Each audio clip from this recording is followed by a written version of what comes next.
আমার design process শুরু করার আগে আমরা একটু জাস্ট জাহাজের কিছু বেসিক ডাইমেনশন এবং জাহাজের কিছু বেসিক ক্রাইটেরিয়া আমরা জানার চেষ্টা করব, যাতে পরবর্তীতে আমাদের সুবিধা হয়।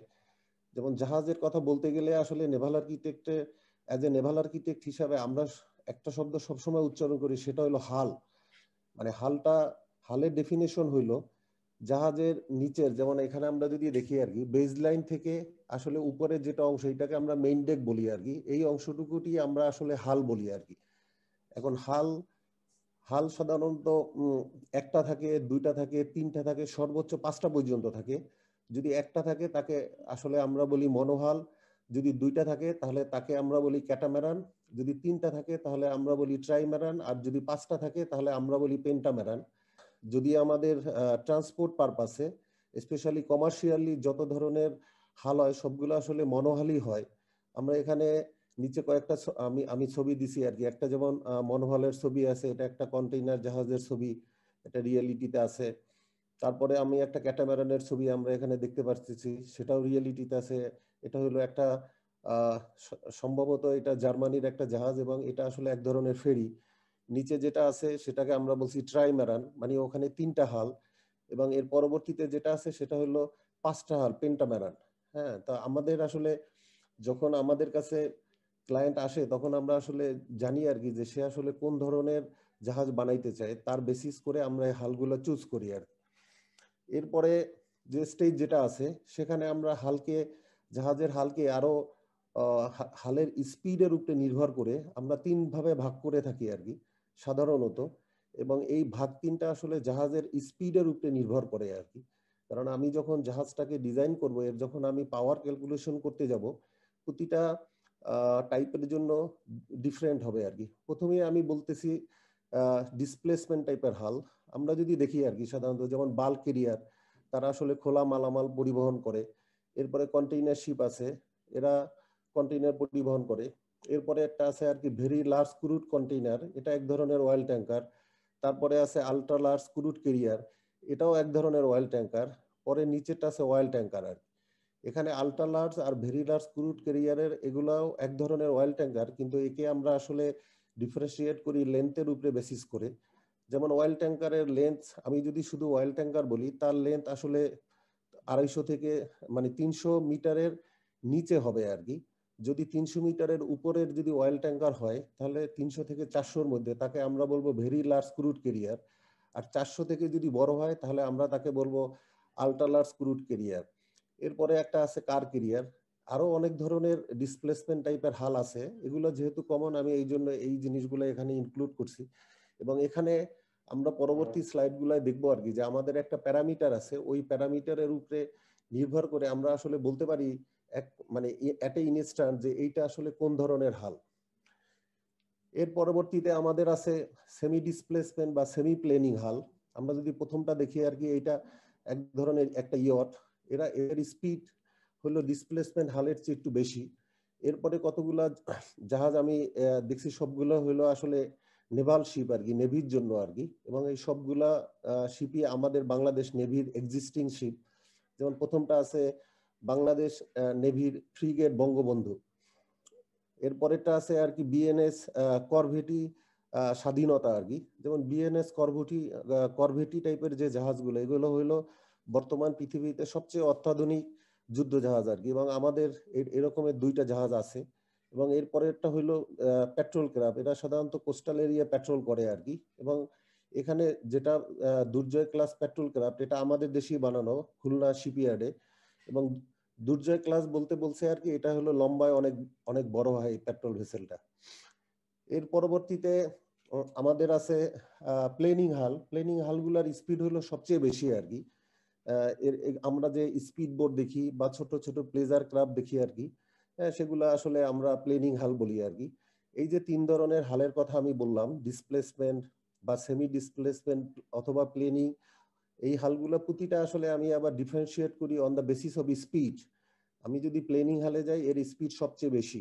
এবং এই হাল প্রতিটার জন্য পাওয়ার ক্যালকুলেশন যে আমি করব, পাওয়ার ক্যালকুলেশনের আমার মেথডও ডিফারেন্ট। এরপরে আরো কিছু হাই স্পিড জাহাজ আছে আর কি, যেমন সোয়াত আমরা বলি আর কি। সোয়াতের হলো small water plane area twin hull. আমরা যদি দেখি আর কি একটা ফিগারে যে ক্যাটামারান আছে, সোয়াত আছে আর কি। ক্যাটামারান আর সোয়াতের ভিতরে ক্যাটামারান জাহাজ আর সোয়াতও এক ধরনের ক্যাটামারান জাহাজ, কিন্তু আমরা যদি আসলে এখানে দেখি আর কি যে ওয়াটারের সাথে সোয়াতের কন্টাক্ট এরিয়া আমি কমাই ফেলছি, তার মানে ক্যাটামারানের চেয়ে আমি আরো অনেক বেশি স্পিড এঁকে দিছি।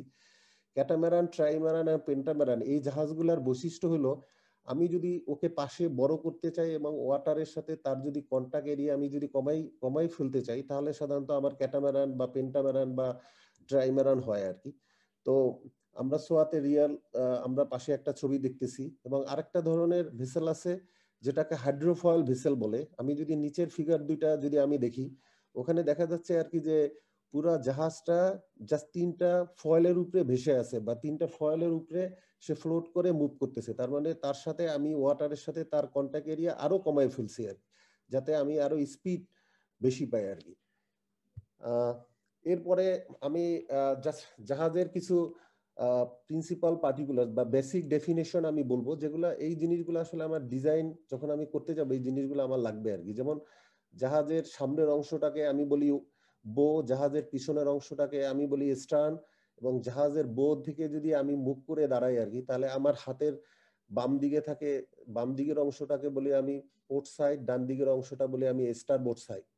এর পরের ফিগারে যদি আমি যাই, এখানে দেখা যায় আর কি জাহাজের সাধারণত আমরা 3 ধরনের লেন্থ থাকে। লেন্থ ওভারঅল, অর্থাৎ জাহাজের এক্সট্রিম এন্ড থেকে এক্সট্রিম এন্ড পর্যন্ত যে ডিস্টেন্স, সেটাকে আমরা বলি লেন্থ ওভারঅল। এবং এটাকে আমি যদি উপরে এখানে দেখি এল ওয়ে দেয়া আমি নির্দেশ করছি, এল ওয়ে মানে length overall.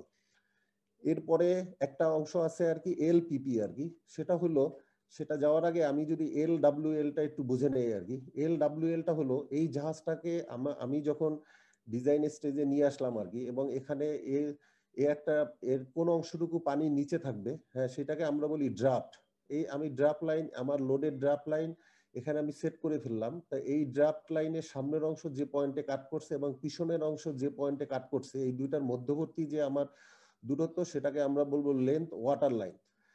Length between perpendicular হলো সামনের অংশ ওয়াটার লাইন যেখানে কাট করছে, সেখান থেকে আমার এই জাহাজটাকে ম্যানুভার করার জন্য যে রাডার থাকবে, সেই রাডারটা যে এক্সিস বরাবর মুভ করবে, সেই এক্সিস থেকে আমি একটা পারপেন্ডিকুলার টানবো, সেটাকে আমি বলি আপ পারপেন্ডিকুলার। এবং সামনের যে অংশটা কাট করলো সেখান থেকে আমি একটা পারপেন্ডিকুলার ড্র করব, সেটাকে আমরা বলি ফরওয়ার্ড পারপেন্ডিকুলার। এই দুইটা পারপেন্ডিকুলারের মধ্যবর্তী যে ডিস্টেন্স, সেটাকে আমি বলি আসলে এলপিপি, অথবা অনেক সময় এল বিপিও বলে, অর্থাৎ লেন্থ বিটুইন পারপেন্ডিকুলারস। এবং আমরা আমাদের জাহাজের ক্যালকুলেশনের ক্ষেত্রে আমরা আসলে 90 থেকে 95% সময় আমরা এই এলপিপিটাই আসলে ব্যবহার করি আর কি। এবং এই এলপিপির মাঝামাঝি যে অংশ যেটা আছে, হ্যাঁ, সেটাকে আমরা আসলে বলি মিডশিপ সেকশন, অর্থাৎ জাহাজটার মিডল পজিশন। মিডশিপ সেকশন মিন জাহাজের মিডল পজিশন, এবং এই মিডল পজিশনটা হইল আমার এই এল যে পিপি আছে তার মাঝামাঝি যে লেন্থ, সেটা আর কি। এবং সেটাকে আমরা একটা সিম্বল দিয়ে ডিনোট করি, আমি নিচে একটা সিম্বল দেখাইছি আর কি। এটা হলো আমরা মিডশিপ সেকশনে এই সিম্বলটা ব্যবহার করি। এরপরে আমরা সাধারণত আরেকটা লেন্থ আমরা ব্যবহার করি, সেটাকে বলে ওএস আর কি, অর্থাৎ লেন্থ ওভারঅল সাবমার্জড, অর্থাৎ পানির নিচের অংশের আসলে লেন্থ কত। যদি এইটা কোনো জাহাজে এরকমের বো শেপটা যদি এরকম হয় সামনের দিকে শেপটা, যেটাকে আমরা আসলে বালবাসবো বলি আর কি, যদি কোনো জাহাজের বালবাসবো থাকে, তাহলে আমরা শুধু সেই ক্ষেত্রে লেন্থ ওএসটা ব্যবহার করি। এর পরবর্তী যে ফিগারটা আমরা দেখতেছি আর কি, এটা আমাদের আসলে ইম্পর্টেন্ট আর কি। এটা হলো আমরা বলতেছি যে লাইট ওয়েট একটা টার্মস আসবে এবং আরেকটা টার্মস আসবে ডেড ওয়েট আর কি। লাইট ওয়েট কথাটার অর্থ হইলো, এক কথায় যদি বলি আর কি, জাহাজটা ভিতরে কোনো জাহাজটা ফর এক্সাম্পল আমি 500 প্যাসেঞ্জার ক্যারি করার জন্য এই জাহাজটা বানানো হয়েছে। 500 প্যাসেঞ্জার ছাড়া এবং তাদের 500 প্যাসেঞ্জারের অনুপস্থিতিতে জাহাজের যে ওজন আছে, অর্থাৎ জাহাজের নিজস্ব যে ওজন, সেটাকে আমি বলি লাইট শিপ, অনেক সময় লাইট ওয়েট বলে, অনেক সময় লাইট ডিসপ্লেসমেন্ট বলে। এরপরে ডেড ওয়েট হইল, আমি জাহাজের যদি 500 প্যাসেঞ্জারের জন্য আমি যদি ডিজাইন করি, তাহলে 500 প্যাসেঞ্জারের যে নিজের ওজন এবং 500 প্যাসেঞ্জারকে ফ্যাসিলিটেট করার জন্য আমার যে ধরনের যেমন ফুডিং অথবা ফ্রেশ ওয়াটার এগুলার যে ওজন, সেটাকে আমরা বলি ডেড ওয়েট। এবং এই দুইটা যখন আমি যোগ করি তখন আমার হয় আসলে ডিসপ্লেসমেন্ট। এটা আমি একটা প্যাসেঞ্জার জাহাজের ক্ষেত্রে বললাম। যদি আমি একটা কার্গো জাহাজের ক্ষেত্রে বলি, তাহলে সেক্ষেত্রে হবে আর কি, আমি যদি ওকে 2000 টন মালামাল ক্যারি করার জন্য যদি আমি ওকে বানানো হয় আর কি, তাহলে 2000 টন হইলো আমার ডেড ওয়েট, এবং তার সাথে যোগ হবে ওই জাহাজটাকে, ফর এক্সাম্পল আমি বরিশাল থেকে ওই জাহাজটা আমি চিটাগাঙে যাব, বরিশাল থেকে চিটাগাঙে যাওয়ার জন্য আমার যে লোক থাকবে সেই লোকগুলার ওজন, প্লাস ওই লোকগুলার ওখানে ফ্রেশ ওয়াটার ব্যবহার করবে, সেই ফ্রেশ ওয়াটার কতখানি তার ওজন, এবং ওই লোকগুলা ওখানে খাওয়া দাওয়া বা রান্না বান্না আরো করার জন্য যা কিছু হবে সেগুলোর ওজন, এই টোটালটা মিলে হবে আমার ডেড ওয়েট আর কি। তাহলে ডেড ওয়েটের ভিতরে আমার কার্গো আছে, স্টোর আছে, এবং জাহাজটা আমাকে মুভ করার জন্য যে ফুয়েল নিতে হবে সেই ফুয়েলের ওজন, এটাকে আমরা আসলে বলি ডেড ওয়েট। তাহলে জাহাজের নিজস্ব ওজন প্লাস আমি জাহাজে যে মালামাল ক্যারি করব, এবং জাহাজের যে আমার ক্রু মেম্বার যারা থাকবে তাদের ফ্যাসিলিটি করার জন্য যে ওজন, এইটা হলো ডেড ওয়েট। এই দুইটা মিলে আমার হবে ডিসপ্লেসমেন্ট। এরপরে আমি কিছুক্ষণ আগে দেখাইছিলাম যে আমরা আসলে মনোহাল অথবা ট্রাইমেরান অথবা পেন্টামেরান অথবা ডিসপ্লেসমেন্ট টাইপের হাল অথবা সেমি ডিসপ্লেসমেন্ট টাইপের হাল অথবা প্লেনিং হাল, আমার একটা ইন্ডিকেটর আছে, ওই ইন্ডিকেটরটা দেখে আমি সাধারণত ইনিশিয়ালি গেস করতে পারি আর কি। আমাকে যদি এই ভ্যালুটা বলে তাহলে আমি আসলে বুঝতে পারি যে এই জাহাজগুলা আসলে কোন ধরনের জাহাজ, এবং সেই জাহাজটা, সেই ইন্ডিকেটরটাকে আমরা আসলে বলি ব্লক কফিসিয়েন্ট আর কি। আমরা উপরে ফিগারে যদি দেখি, এখানে এই যে এই শেপটা যেটা আছে আর কি, এটা হলো জাহাজটা, এবং সেটাকে যদি আমি একটা রেক্টাঙ্গুলার ব্লকের সাথে আমি যদি কম্পেয়ার করি, তাহলে সেই ব্লকটার কতটুকু অংশ ওই জাহাজটা দখল করে আছে সেটাকে আমরা বলি ব্লক কফিসিয়েন্ট। যেমন আমি ক্রুড অয়েল ক্যারিয়ারের কথা বলছি আর কি। ক্রুড অয়েল ক্যারিয়ার এটা ডিসপ্লেসমেন্ট টাইপের ভেসেল আর কি। এটার আসলে অলমোস্ট খুবই ফুলার শেপ হয়, এবং এটার আমি দেখতেছি ব্লক কফিসিয়েন্ট 0.82 থেকে 0.86। তার মানে আমাকে যদি বলে এই জাহাজটার ব্লক কফিসিয়েন্ট 0.82 থেকে 86, তাহলে আমি আসলে বুঝবো আর কি যে এটা এক ধরনের ডিসপ্লেসমেন্ট টাইপের জাহাজ। হ্যাঁ, এবং এটার স্পিড খুব একটা বেশি হবে না। আমি যদি নিচে এভাবে যাইতে থাকি আর কি, তাহলে দেখা যাবে যে আমি ইয়টের ক্ষেত্রে যদি আমি যাই, ইয়টের ক্ষেত্রে দেখা যায় আর কি যে 0.15 এবং থেকে 0.2 এই রেঞ্জের মধ্যে থাকে আর কি। তার মানে এটা আসলে খুবই একটা স্পিডি টাইপের জাহাজ, এবং এটা স্পিড বেশি হবে, এবং হালটা অলমোস্ট, যদি অন্য কথায় বলি যে ব্লক কফিসিয়েন্টটা আমি যদি একটা রেক্টাঙ্গুলার ব্লকের সাথে যদি জাহাজের আন্ডার ওয়াটারের অংশটা আমি যদি তুলনা করি, তার কত পার্সেন্ট এরিয়া সে বা কত পার্সেন্ট ভলিউম সে দখল করে আছে আর কি। হ্যাঁ, তাহলে যেটার ব্লক কফিসিয়েন্ট 0.85, তার মানে ওই হালটার আন্ডার ওয়াটার অংশ অলমোস্ট একটা রেক্টাঙ্গুলার ব্লকের 85% এরিয়া দখল করে আছে আর কি। হ্যাঁ, এটা আমরা খুব সিম্পল একটা ইন্ডিকেটর আছে জাহাজের ক্ষেত্রে, খুবই ইম্পর্টেন্ট। আমরা এই ইন্ডিকেটরটা অনেক সময় দেখেও ইনিশিয়ালি গেস করতে পারি আর কি যে এটা আসলে কোন ধরনের জাহাজ। এরপরে এখানে আমরা দেখতেছি আর কি যে একটা জাহাজের আসলে সামনের দিকের শেপটা কি রকমের হয় আর কি। এখানে আসলে বিভিন্ন ধরনের শেপ আছে আর কি। আমি যদি প্রথম ফিগারে যাই, দেখা গেল যে এটাকে আমরা স্ট্রেট বো বলি, এরপরে র্যাক বো আছে, র্যাক বো 2 আছে, ক্লিপার বোর্ড আছে, এরকম আমরা লাস্টে যদি যাই এখানে বালবাস বো আছে আর কি। জাহাজের সামনের দিকে এগুলো সাধারণত এরকমের হয়, এরকমেরই হতে হবে এমন কোনো কথা নেই আর কি, কিন্তু আমরা সাধারণত এরকমের করি। যেমন আমি যদি আসলে ফর এক্সাম্পল বালবাস বোর কথা চিন্তা করি আর কি, ম্যাক্সিমাম জাহাজে আসলে বালবাস বো থাকে আর কি। বালবাস বো আসলে থাকার অনেক ধরনের সুবিধা আছে আর কি, কারণ বালবাস বো আসলে জাহাজের সামনের দিকে যদি থাকে, আসলে সে জাহাজের মেইন অংশ থেকে সামনের দিকে যে এক্সটেন্ডেড অংশ যেটা থাকে, এই অংশটুকুতে আমি আসলে বালবাস বো বলি আর কি। এইটা যদি আমি সামনের দিকে থাকে, তাহলে সে ওয়াটারটাকে আগে থেকেই সেপারেট করে দেয়। তার মানে এইটার আসলে সে বাধাটা খুবই কম পায় আর কি। হ্যাঁ, এবং এটার আসলে স্টেবিলিটিও পারপাসও আছে। এখন এই বালবাস বই আর কি অলমোস্ট অলমোস্ট 5 থেকে 10 অথবা 20 ডিফারেন্ট টাইপসের আছে আর কি। তো আমি এখানে আসলে জাস্ট এই ফিগারটা দিয়ে বোঝানোর চেষ্টা করছি যে একটা জাহাজের বা এক্সিস্টিং যে জাহাজগুলো আছে তার বোর শেপগুলো আসলে কি রকমের হয় আর কি। এরপরে জাহাজের পিছনের দিকের শেপ, যেটাকে আমরা বলছি স্টার্ন আর কি, স্টার্নের শেপ গুলা সাধারণত এরকমের হয় আর কি। একেবারে এরকমেরই হতে হবে এরকমের নাই, তবে সাধারণত এরকমের হয়। আমি একটা ক্লিয়ার পিকচার দেওয়ার জন্য মোটামুটি এই ছবিগুলো এখানে আমি ইনক্লুড করছি। এরপরে জাহাজের মাঝামাঝি বরাবর, অর্থাৎ যেটা আসলে আমি মিডশিপ সেকশন বলছি আর কি, সেটাকে আসলে বটম শেপও আমরা বলি আর কি। বটম শেপ গুলা সাধারণত এরকমের হয় আর কি। হ্যাঁ, অনেক এই যে যেমন এখানে ভি আছে আর কি, এটা ডিপেন্ডস করে আসলে আমি কোন ধরনের জাহাজ এখানে আমি ডিজাইন করতে চাই। এরপরে আসলে আমাকে আমি একটা জিনিস এখানে বলে নেই, এরপরে আমাকে এই জিনিসটা বুঝতে হবে আর কি, সেটা হলো ক্লাসিফিকেশন সোসাইটি আর কি। জাহাজটা আসলে ইনল্যান্ডে চলবে নাকি কোস্টাল এরিয়া চলবে নাকি ইন্টারন্যাশনাল রুটে চলবে আর কি। ফর এক্সাম্পল আমি যদি বাংলাদেশের কথা চিন্তা করি আর কি, এখানে আমাদের একজন কোহোস্ট আছে লুকান ভাই।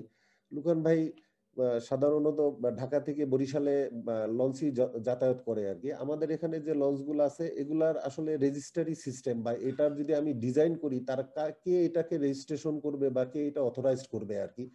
তার জন্য আমাদের যে আইন আছে বাংলাদেশের, সেটাকে আমরা বলি আইএসও 1976, এবং ওটার একটা অ্যামেন্ডমেন্ট আছে আইএসও 2001। আইএসও মানে হলো ইনল্যান্ড শিপিং অর্ডিন্যান্স আর, অর্থাৎ এই জাহাজটা শুধুমাত্র ইনল্যান্ডই চলতে পারবে আর কি। এছাড়া আন্তর্জাতিক একটা কিছু সংস্থা আছে আর কি, যেগুলোকে আমরা আসলে ক্লাসিফিকেশন সোসাইটি বলি আর কি। ওই ক্লাসিফিকেশন সোসাইটি গুলা হলো, তারা জাহাজের ডিজাইন, অর্থাৎ জাহাজের আমি যে ডিজাইনটা করলাম সেটা আসলে আমি কোন স্ট্যান্ডার্ড ফলো করলাম। এই প্রতিটা ক্লাসিফিকেশন সোসাইটি এক একটা স্ট্যান্ডার্ড অর্গানাইজেশন, এবং এখানে যে ক্লায়েন্ট আর কি তার চুজ করার অপশন আছে আর কি, যে সে আসলে কোন স্ট্যান্ডার্ড সোসাইটি চুজ করবে, কারণ এটা ইন্টারন্যাশনালি রিকগনাইজড। এবং এদের একটা অ্যাসোসিয়েশন আছে যেটাকে আমরা বলি international association of classification societies, এবং তাদের আসলে ফুল মেম্বার আছে এবং অ্যাসোসিয়েট মেম্বার আছে আর কি। এবং আমার জানা মতে আর কি এখন পর্যন্ত 13টা ফুল মেম্বার আছে। আমি কতগুলা ক্লাসিফিকেশন সোসাইটির এখানে আমি ইনফরমেশন দেওয়ার চেষ্টা করছি, যেমন এবিএস আছে, এবিএস হলে আমেরিকান, ব্যুরো ভারিটাস ফ্রান্সের, যেমন চায়না ক্লাসিফিকেশন সোসাইটি আছে। এরপরে এখানে ডিএনভি জিএল, জিএল আসলে জার্মানির ছিল এবং ডিএনভি সম্ভবত ডেনমার্কের ছিল, এই দুটো এখন মার্জ করে একটা হয়ে গেছে। এরপরে আইআর ক্লাস আছে, Indian register of shipping, Korean register of shipping আছে, লয়েস রেজিস্টার, এটা হলো ইউকে আর কি, এবং এরা সবচেয়ে পুরনো স্ট্যান্ডার্ড অর্গানাইজেশন। এরপরে ক্লাস এনকে জাপানিজ, তারপরে পুলিশ রেজিস্টার আছে, রেজিস্টার ও ইতালিয়ানো নেভালে, আমরা সংক্ষেপে রিনা বলি, এটা এটা হলো ইতালিয়ান অর্গানাইজেশন। এরপরে রাশিয়ান মেরিটাইম, এরকম অনেকগুলা আছে আর কি। আমরা আমরা যদি বলি আর কি, আসলে ক্লাসিফিকেশন সোসাইটির যে তাদের আসলে কাজ কি আর কি, ক্লাসিফিকেশন সোসাইটির আসলে গাইডলাইন আছে আর কি। আমি যে জাহাজ বানাইতে চাই এবং সেই জাহাজের কোথায় আমার কি ধরনের স্ট্রেংথ লাগবে, বিভিন্ন ধরনের যে আমার প্যারামিটারস গুলা, সেটা তাদের গাইডলাইন দেওয়া আছে, এবং ওই গাইডলাইন ফলো করে আমরা ডিজাইন করি, তারা ডিজাইন অ্যাপ্রুভ করে, তারা কনস্ট্রাকশন সুপারভিশন করে, এবং ফাইনালি তারা হলো সার্টিফিকেশন করে আর কি। এবং এই সার্টিফিকেশন করার জন্য আমাদের দেশে, যেমন আমি যদি বলি আর কি, 2010 সালের পরবর্তীতে আমাদের আসলে এখন যে জাহাজ কনস্ট্রাকশন হচ্ছে আর কি, অলমোস্ট 60 থেকে 70% হলো ক্লাসের আন্ডারে হচ্ছে। এবং এই ক্লাসের জাহাজগুলা বাংলাদেশে রেজিস্টার করে হইলো আমাদের মিনিস্ট্রি অফ শিপিং এর আরেকটা অর্গানাইজেশন আছে, যেটাকে আমরা এমএমডি বলি, মার্কেন্টাইল মেরিং ডিপার্টমেন্ট। হ্যাঁ, এখন আমার মোটামুটি ডিজাইন শুরু করার আগে এই জিনিসগুলা জাস্ট আমি একটা ধারণা দেওয়ার চেষ্টা করলাম। এখন আমি যদি ডিজাইন করতে চাই, ওনার্স আমাকে শুধু বলে আর কি, আমি এই ক্যাপাসিটির একটা জাহাজ বানাইতে চাই যেটা ফুয়েল এফিশিয়েন্ট হবে আর। তাহলে অ্যাজ এ ডিজাইনার হিসেবে আমি আসলে তাকে কোশ্চেন করি যে আপনি আসলে কি ধরনের মালামাল পরিবহন করবেন, কারণ আমাকে সে হয়তো অনেক ক্লায়েন্ট অনেক সময় বলে আমি একটা কার্গো জাহাজ বানাইতে চাই, বা আমি একটা প্যাসেঞ্জার জাহাজ বানাইতে চাই, বা আমি একটা অয়েল ট্যাঙ্কার বানাইতে চাই। তো আমরা আসলে তাকে জিজ্ঞেস করি সে কি ধরনের, কোন ধরনের মালামাল সে পরিবহন করবে, এবং সে ওই জাহাজটা সে আসলে কত স্পিডে সে চালাইতে চায়, এবং সে আসলে কোথায় এটা যেতে চায় আর কি, এবং তাকে আসলে রেজিস্টার কে করবে আর কি। হ্যাঁ, সে এটা কি ইনল্যান্ড এরিয়ায় চলবে নাকি কোস্টাল এরিয়ায় চলবে, সে কি আসলে বাংলাদেশের আইএসও স্ট্যান্ডার্ডে জাহাজটা বানাবে নাকি সে কোনো ক্লাসের আন্ডারে বানাবে। আমরা যখন এই জিনিসগুলো কনফার্ম হয়ে যাই, হ্যাঁ, ক্লায়েন্টের কাছ থেকে, তখন আমরা আসলে ফাইনাল ডিজাইন স্টেজে যাব। এখন সে আমাকে আসলে বলে দিল যে, ফর এক্সাম্পল, যে আমি আসলে 2000 টনের একটা কার্গো জাহাজ বানাইতে চাই। এখন আমাকে তাহলে পরবর্তী কাজ আমি যেটা করি, এখন আমাকে জাহাজের প্রিন্সিপাল পার্টিকুলার্স, এখানে প্রিন্সিপাল পার্টিকুলার্স বলতে আমি বুঝাচ্ছি জাহাজের লেন্থ কত হবে, জাহাজের ব্রেথ কত হবে, জাহাজের ডেপথ কত হবে, জাহাজের ড্রাফট কত হবে, এই জিনিসগুলা আমাকে তাহলে এখন স্যাটিসফাই করতে হবে বা আমাকে এটা সেট করতে হবে। সেক্ষেত্রে আমাদের আসলে কিভাবে করি আর কি, এখানে 3 ধরনের উপায় আছে। একটা হলো আমার কাছে আসলে কিছু ইম্পেরিক্যাল ফর্মুলা আছে, যেগুলা ইন্টারন্যাশনালি রিকগনাইজ জার্নালে বা ইন্টারন্যাশনালি রিকগনাইজড মেরিটাইম রিলেটেড বিভিন্ন পাবলিকেশনে আছে, সেখান থেকে আমরা সেই ফর্মুলাগুলো ব্যবহার করে আমরা ডাইমেনশনগুলো বের করি। অথবা আমাদের কাছে ওরকমের সে যে 2000 টনের জাহাজ বানাইতে চাইলো, সেই 2000 টনের জাহাজের আমাদের কাছে অনেকগুলো ডেটা আছে, সেখান থেকে আমরা স্ট্যাটিস্টিক্যাল অ্যানালাইসিস করে আমরা প্যারামিটারস গুলা বের করি। অথবা আমরা যেটা করতে পারি যে সে আমাকে 2000 টনের একটা জাহাজ ফর এক্সাম্পল ঢাকা বরিশাল রুটের জন্য বানাইতে বললো, তা আমি আসলে দেখলাম 2000 টনের একটা এক্সিস্টিং জাহাজ আছে কিনা আর কি, যদি থাকে আর কি তাহলে তার রেসপেক্টে আমরা সেটা কি করি, আমার যে এক্সিস্টিং জাহাজ আছে সেটাকে আমরা আসলে বলি বেসিস শিপ আর কি। হ্যাঁ, নিয়ারলি সিমিলার শিপ বা আমরা বেসিস শিপ বলি আর কি। সেই বেসিস শিপের লেন্থ ব্রেথ রেশিও কি রকমের, হ্যাঁ ডেপথ ড্রাফট রেশিও কি রকমের, বা length draft breadth draft ratio কি রকমের, সেই জিনিসগুলো আমরা বের করি আর কি। এবং এখানে আমরা নিচে যে টেবিলটা দেখছি আর কি, যে এখানে আমাদের আসলে এই বিভিন্ন জাহাজের ক্ষেত্রে এই রেশিও গুলা মোটামুটি একটা রেশিও মেনটেন করে চলে। যেমন কার্গো শিপের ক্ষেত্রে আমি যদি যাই, আমি দেখি আর কি যে B/T আর কি, অর্থাৎ ব্রেড বাই ড্রাফট রেশিও 2 থেকে 2.5 এই রেঞ্জের মধ্যে হয়। লেন্থ বাই ডেপথ রেশিও সাধারণত 12 থেকে 13-র ভিতরে হয়। তো আমরা এই প্যারামিটারস গুলা দেখে আমরা মোটামুটি সেট করতে পারি। তো এখানে আসলে যে কোনো 3টা মেথডই আমি অ্যাপ্লাই করে আমি প্রিন্সিপাল পার্টিকুলার্সটা জাহাজের আমি বের করতে পারি আর। এরপরে তাহলে আমার এই এখানে আমরা দেখতেছি যে এটার ইনফ্লুয়েন্স আসলে কি রকমের হয় আর কি, এই জাহাজগুলো এখানে কিভাবে ইনফ্লুয়েন্স করে আর কি। এটা করার পরে আমরা আসলে এই জাহাজের একটা জিএ করি আর কি, জেনারেল অ্যারেঞ্জমেন্ট প্ল্যান আমরা আসলে ড্র করি আর কি। এখানে একটা জাহাজের জিএ প্ল্যান আছে, এটা এই জাহাজটা এক্সিস্টিং চলতেছে এবং এটা আসলে একটা ক্লাস জাহাজ। আমরা যেটা করি আর কি, এখানে আমি যদি এই জাহাজটাকে এটারে যদি একটু বড় করি, আমি জানি দেখা যাচ্ছে কিনা আর কি। এখানে আমরা আসলে জাহাজটার এখানে ফ্রেম বসাই আর কি।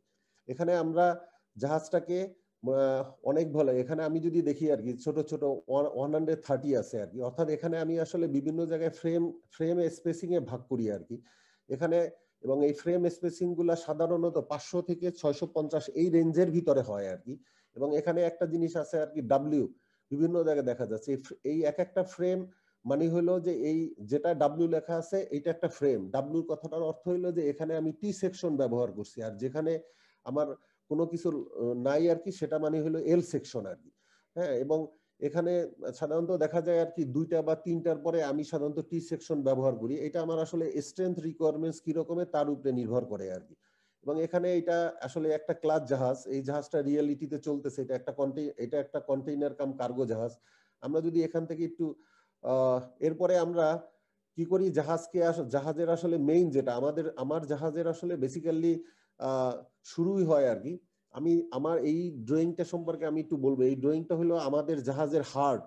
আমরা এই জাহাজের এই এই ড্রয়িংটার উপরে বেসিস করে যত ধরনের ক্যালকুলেশন আছে সবগুলো আমরা করি আর কি। এবং এখানে আসলে এইটা একটা 3 ডাইমেনশনাল জিনিসকে আমি রিপ্রেজেন্ট করছি। টোটাল জাহাজের রিপ্রেজেন্টেশন হলো এটা আর কি। এটাকে আমরা আসলে লাইন্স প্ল্যান বলি। আমরা যদি জাহাজকে এক্স ওয়াই বরাবর কাটি বা ওয়াই জেড বা জেড এক্স বরাবর কাটি, তাহলে দেখতে তাকে কেমন লাগবে সেই জিনিসটা আমরা এখানে ফেয়ারিং করি। এবং জাহাজের যত ধরনের ক্যালকুলেশন আছে সব আসলে এই ড্রয়িংটার উপরে বেসিস করেই হয় আর কি। এই জন্য সাধারণত এই এই জাহাজটা সাধারণত কেউ কাউকে দিবে না। এবং এখানের আসলে যে ড্রয়িংটা আছে সেটার ভ্যালুটাকে আমি আসলে একটা টেবিলে ড্র করি। এটা হলো numerical representation of all this lines. এখানে যে আমি জাহাজের শেপটাকে রিপ্রেজেন্ট করছি সেটার ভ্যালুটা আমি এখানে টেবিলের ফর্মে আমি এখানে লিখছি, সেটাকে আমি অফসেট টেবিল বলি। এবং জাহাজের এইটার পরে আমি তার মিডশিপ সেকশন ড্রয়িং করি, অর্থাৎ জাহাজের মিডল সেকশন বরাবর আমার সবসময় স্ট্রেংথটা বেশি দেওয়া হয় আর কি, জাহাজের মেইন স্ট্রেংথ। এবং ওখানেই আমি আসলে জাহাজের যত স্ট্রাকচারাল মেম্বার আছে সব আমি ওখান থেকে দেখি আর কি। এইটা দেখার পরে আমরা চলে যাই হলো জাহাজের হাইড্রোস্ট্যাটিক কার্ভস। আমরা একটা কার্ভস ড্র করি এবং এখানে জাহাজের ড্রাফটের এগেইনস্ট যত প্যারামিটার এখানে আছে আর কি, সব প্যারামিটারস গুলো আমরা এই গ্রাফের মাধ্যমে শো করি। অর্থাৎ আমি যদি এই জাহাজের এখানে ডিসপ্লেসমেন্টও আছে আর কি, আমি যদি এখানে একটা ড্রাফট যদি সেট করি তাহলে আমি বলতে পারি আর কি এই জাহাজের এখন ডিসপ্লেসমেন্ট এত আছে, অর্থাৎ লাইট ওয়েট বাদ দিলে আসলে সে কতখানি মালামাল ক্যারি করছে আমি ইজিলি প্রাথমিক অবস্থায় এখান থেকে একটা ধারণা পাই আর কি।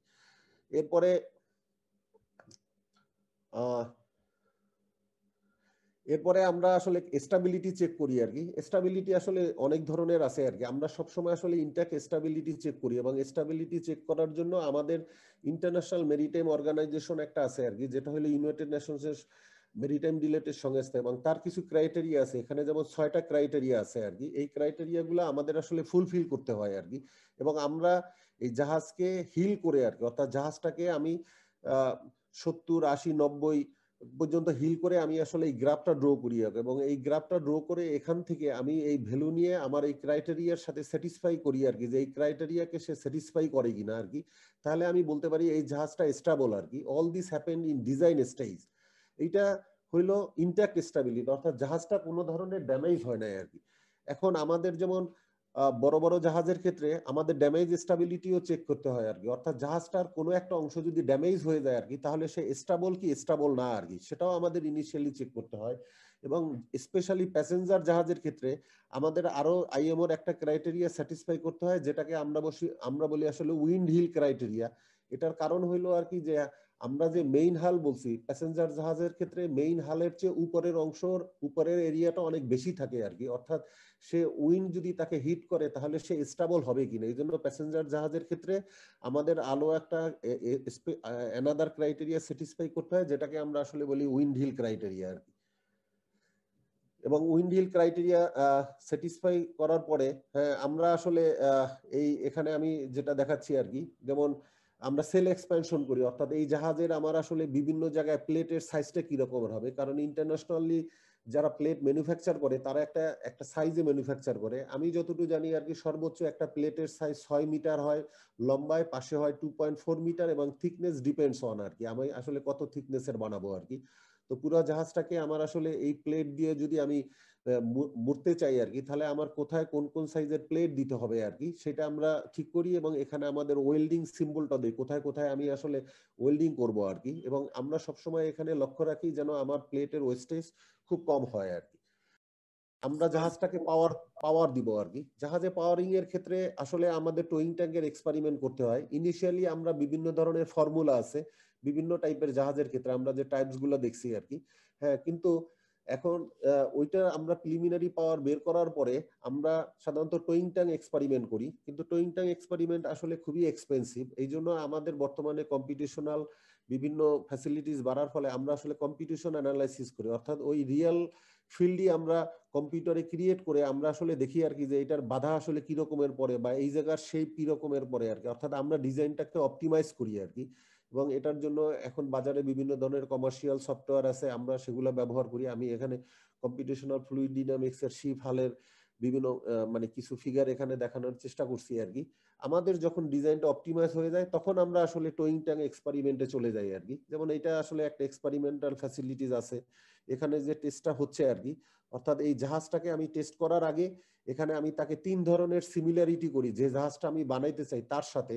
যেমন মডেল, আমি যে মডেলটা এখানে দেখা যাচ্ছে এখানে, এই মডেলটা জাহাজের মডেল, এবং এই মডেলটা আমি যে জাহাজটা আমি ডিজাইন করলাম তার হুবহুব আমি এই মডেলটা বানাইতে চাই। অর্থাৎ হুবহুব কথাটার অর্থ হইলো তাকে জিওমেট্রিক্যালি আমি সিমিলার বানাবো, কাইনেমেটিক্যালি সিমিলার, অর্থাৎ ওই জাহাজটা রিয়েলিটিতে যে মোশন অবজার্ভ করবে মডেলটাও টোয়িং ট্যাঙ্কে সে মোশন অবজার্ভ করবে। ডাইনামিক সিমিলারিটি মানে ফোর্সের সিমিলারিটি, অর্থাৎ ওই জাহাজটা রিয়েল ফিল্ডে যে ধরনের ফোর্স সে এক্সপেরিয়েন্স করবে, টোয়িংটাকেও যেন সেই একই ফোর্স এক্সপেরিয়েন্স করে। এটা আমরা কম ওয়াটার চেষ্টা করি আর কি, অর্থাৎ এখানে পানিতে কোনো ওয়েভ নাই আর কি। আমরা আরো টেস্ট করি, ওয়েবেও টেস্ট করি আমরা। এখানে দেখা যাচ্ছে যে ওয়েভ জেনারেট করতেছে, ওর ভিতরে মডেলটা আমি মুভ করে আমরা এটা টেস্ট করার চেষ্টা করি আর কি। এরপরে মডেল টেস্টে আমরা ম্যানুভারিংও টেস্ট করি আর কি। এবং এই ম্যানুভারিং টেস্টটা আমরা শ্যালো ওয়াটার এবং কনফাইন্ড ওয়াটার আর কি, অর্থাৎ আমরা যখন মডেল টেস্টের এখানে গেলাম সেখানে আসলে সে কিন্তু কনফাইন করা আর কি। হ্যাঁ, তাহলে এখানে আমরা টেস্ট করি আর কি। আমাদের দেশে এই টেস্টিং ফ্যাসিলিটিস নাই, বাট আপনাদের ইনফরমেশনের জন্য বলতেছি আলহামদুলিল্লাহ আমাদের বুয়েটে আমরা এই টেস্টিং ফ্যাসিলিটিস অলমোস্ট আমি বুয়েটের এক্সিস্টিং টেস্টিং ফ্যাসিলিটিস এখানে আমি দেখাচ্ছি, আমাদের ট্যাঙ্ক রেডি হয়ে গেছে। আমরা হয়তো আশা করতেছি যে এই বছর থেকে আমরা হয়তো এই ধরনের টেস্টিং ফ্যাসিলিটি শুরু করতে পারবো আর কি। এটাই হইলো আমার জাস্ট আজকের প্রেজেন্টেশনের শেষ স্লাইড ছিল আর কি। আপনাদের সবাইকে অনেক ধন্যবাদ।